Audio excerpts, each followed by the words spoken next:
Hello everyone and welcome to my new video. What is this video about? Well, I'm back here in this project where I'm trying to make everything in a track using only Meld. And what did we do so far? Well, we made some drums and we made a couple of bass lines, and let's have a listen to it. Already it sounds rather cutesy.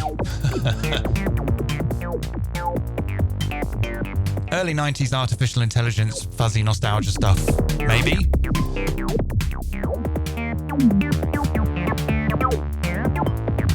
And I think I'll carry on in that direction because I haven't listened to any new music since 2004. That's not true. So what did we do? Yeah, so let's have a look. So we made a kick. Quite pleased with that. Quite pleased with that kick. How did I do that? Just some pitch modulation, I think. Snare is fine. Hat is fine. Open hi-hat. This kind of random gong cowbell type thing. That's all good. And then this is just like a slow bowed.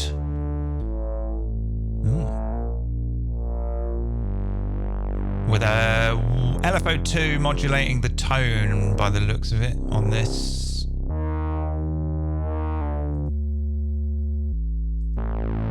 And then this one was sort of a...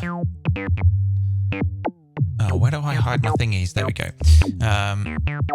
This is sort of a squelchy generative thing. All right, so yes, you can see I've got stacks open. So I'm going to try and do chords now. And I'm going to try and generate them using all of this new stuff. So I'm going to stop all these clips. I'm going to make a clip. I think maybe I should just move these down here and make a new scene here for my chords. So I'm going to double click. I'm going to make a new clip and I'm going to say I want the clip to be 8 bars long because that's what all the other ones are. And I'm using the scale awareness thing. That's all switched on. And I'm going to use stacks. So how can I maybe just restart this? Okay, so when you do stacks, you start with these different types of shapes. And already it's kind of adding stuff in. So this just looks like a pretty straightforward C minor triad. Let's have a listen to that. Wow. It's really low. Why is it so low? Okay, we'll just move it up an octave. Still quite low for chords, maybe. Let's see what it's like with the bass. Yeah, let's go up maybe another octave. Okay, we maybe don't want our chords to be too low because they might get a bit muddy with the bass. Well, that's just my opinion. So I can add, let's stop that clip, can add some more stacks here. Can only add up to 4, I think, which I guess kind of makes sense. Otherwise, this would get like really cluttered. And then you select one of these stacks here and drag up and down, and it gives you like a different chord shape. I don't know what any of them mean. Perhaps I can work it out by if I tilt my head to one side. That's what's that? That's a C, C minor. That's an A, so that's a 6. And what's that? That's a D, so that's a 9, 6, 9. I don't know. I'm not very good at spelling chords. I can play them on the guitar, but I have no idea what they are. Oh, we've gone back down an octave. So is there somewhere I can like choose that? Oh, the root note. There we go. So let's move. It's doing it just for that one. Can I do it for all of them? Okay, we can only do it for one at a time. So let's go up to C2. Can we do that for all of them? No. All right. Okay, you know what? I'm actually going to start again now that I know that root note thing. That okay. All right.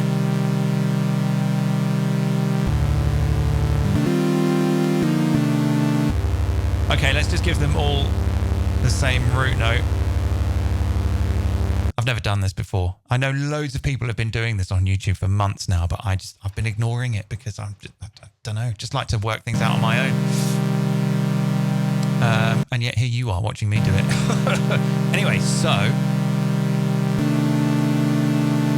that's a nice chord. That is kind of quite nice, but let's just change the root note maybe to G.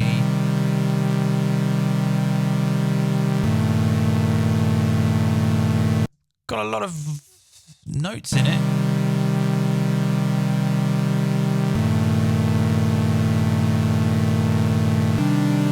Yeah, that's nice. I like that.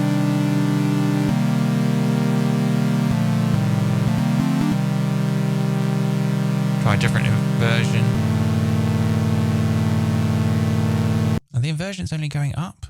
I'm not very good with inversions either. I just sort of assume that it's just where the note starts. Okay.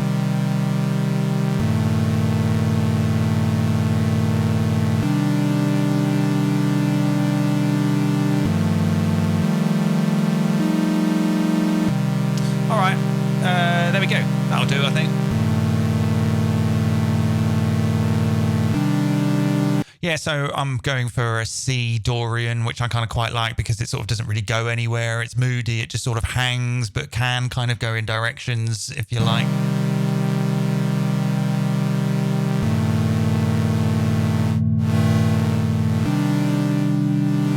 All right, let's see what different... what are these called? Engines? Let's see what this swarm saw is like. Wow. Juno-y.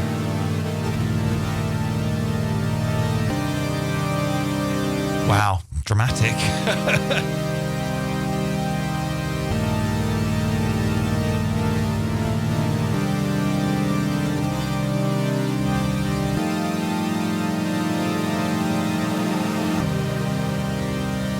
All right.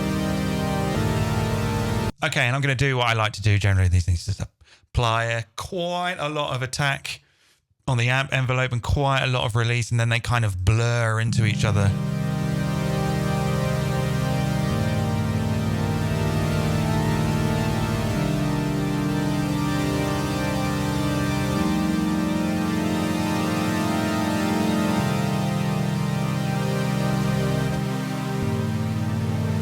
Well, let's turn that one off.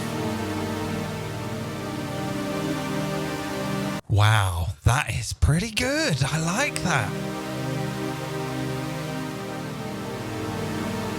This is what I live for. This is the stuff of life, is when you get a really good synth that's got a really nice polyphonic envelope on the amplitude, so that when you play new chords, the attack and release from the previous chords are still going. They don't get re-triggered, which I love very much. So you can blur chords together really nicely.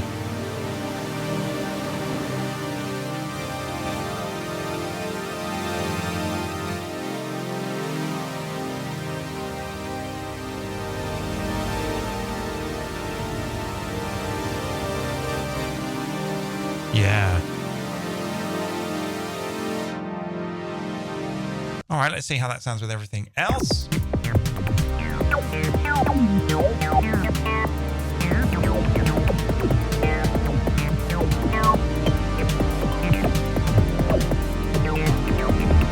Okay, attack time is a bit too slow.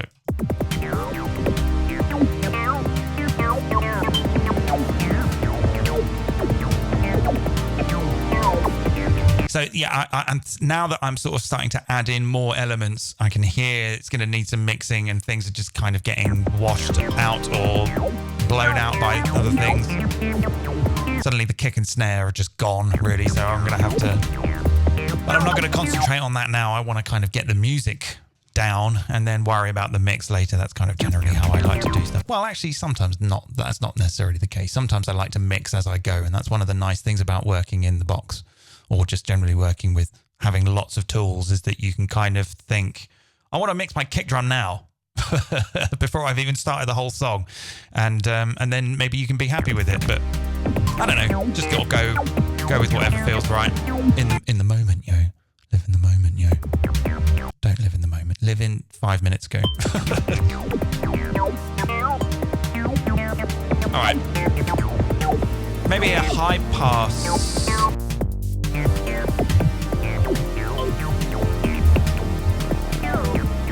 All right, so I haven't been naming any of these. Let's call this bowed bass. Let's call this one acid bass. Let's call this one, I'm just going to call it strings because I think it sounds like a synthy string sound.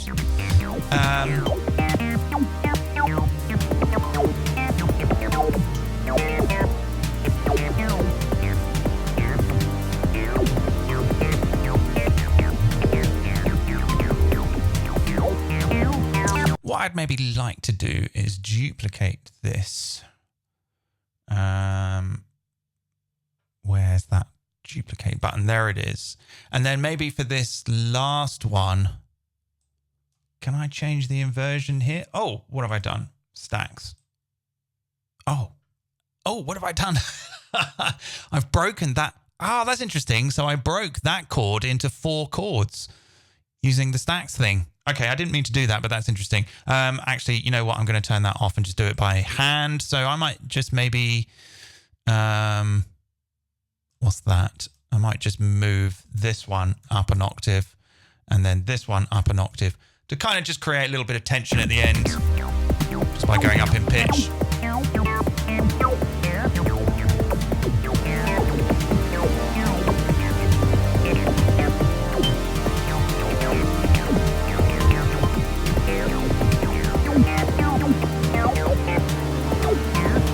So I might do it with this one as well.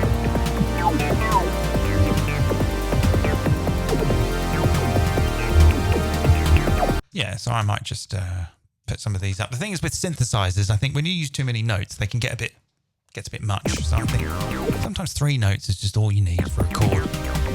All right, so I think that sounds fine. I'm going to now get another meld and make a variation on that idea. So this is something I might do quite a lot when I'm making tracks that I'm just not really thinking about what I'm doing. I'm just trying to find something. Is I might take like one idea and then copy it to a new instrument and then just change the sound or change the feel of it slightly to get a variation on that. And then kind of like look at all the options I've got at the end and then kind of go, all right, well, this is a nice variation on that thing. I can maybe bring that in later, introduce that, put that to one side, bring this one in. So I'm just going to take these chords, copy that to there, and try and transform these,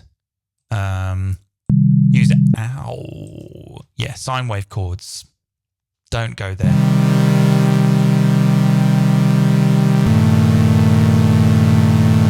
So let's see if we can sort of maybe break these down by going to rhythm. Is that? Oh no, that's for the drums, isn't it? Okay, no, I've changed my mind. Let's go to arpeggiate and set this to chord trigger and see if I can just kind of turn them in. Yeah. All right.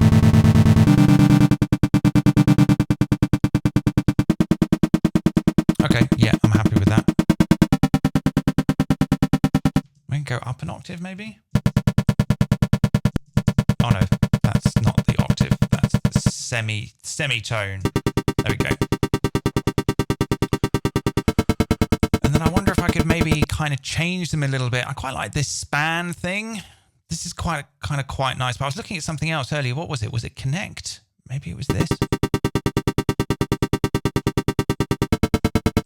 No. Sometimes I think I'm using it wrong or they don't work. What was I using? Span. Yeah, I kind of quite like this sort of. I can't. Yeah, so this just kind of applies like a little bit of variation to note lengths, I think. But I was kind of hoping that I would be able to do it for whole voices. And I was looking at something else. Was it recombine? Maybe it was this. Yeah. So I just. Yeah, length. No. See, I sometimes wonder if I'm just doing this wrong. Or maybe it's because they're all just really short. Let's go back to arpeggiate and turn the gate up. They're very small, so it's quite hard to see. Let's zoom in a little bit. Oh, it zooms out anyway. Okay, let's put it to like 50%. And then let's try, I can't remember what they were called now. Recombine, there we go. Really can't see. All right, that's better.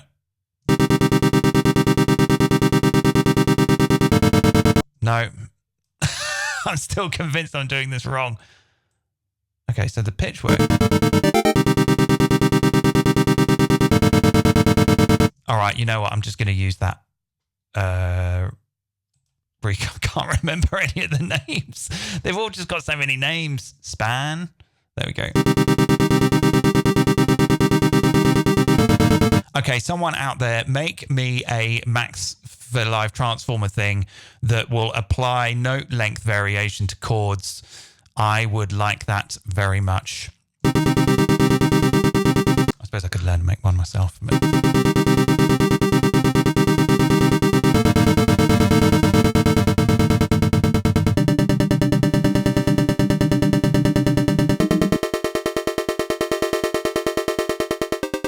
Okay, so let's try some of this scale degree. Let's turn the scale awareness on and then try and modulate these things that are now snapped to scale degrees.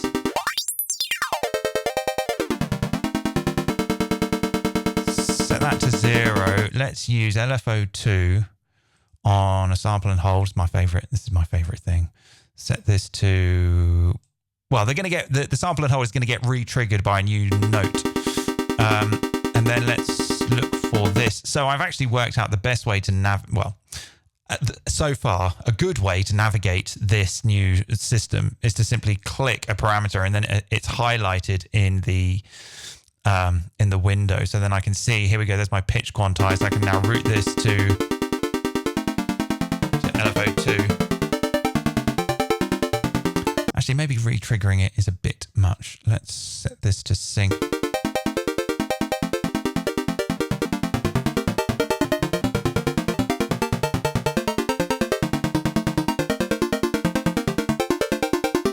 That's kind of fun.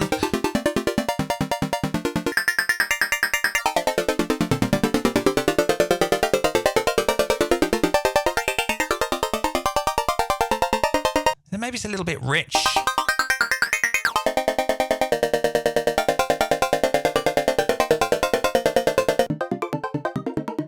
Oh, that's nice.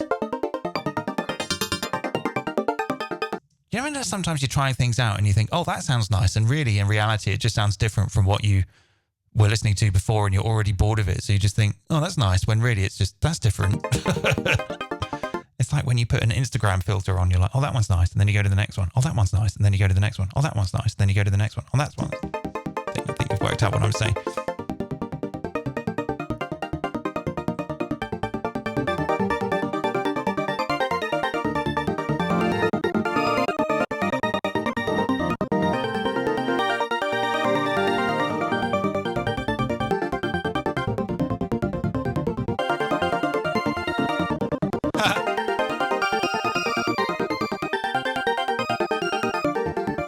Okay.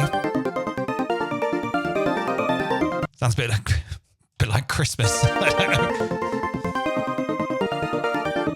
Oh, I can hear. I heard something in there though that I liked. Okay, let's hear it with everything.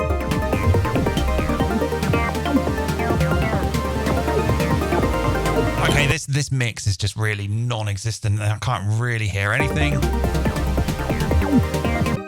So I might just whack a high pass on here. Maybe let's bring the polyphony down to 4 voices. I wonder if I should do that with the other one. No, I'll leave that one on 8 voices. Let's try 3. Let's try 3 voices.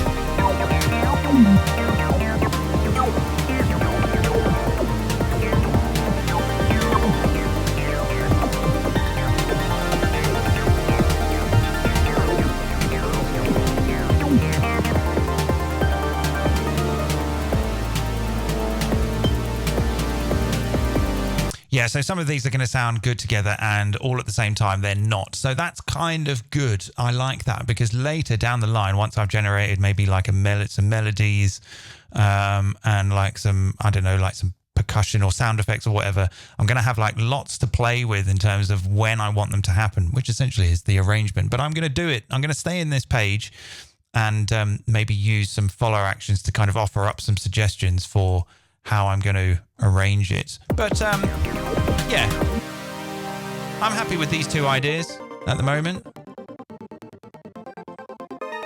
This one's kind of a bit quirky.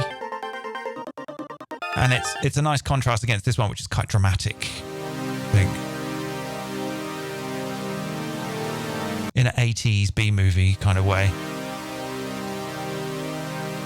Like the plane's just taken off. Oh no, I missed the plane.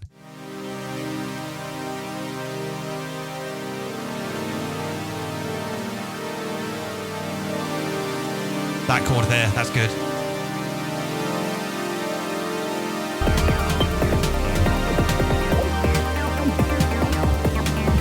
Okay, but all of them together at the moment sound like a bit of a mush. So we will address that later. Okay, so there we go. I made some chords with Meld in Ableton Live. Let me rename these. Let's call this, I don't know what to call that. I'm just going to call it chord bells. Chord, if I can spell it right, chord bells. Okay, I'm going to go and put this on my Patreon, and then I will see you later when I will try and do some melodies or something and see how we get on with that. All right, hope you enjoyed that. See you soon. Bye.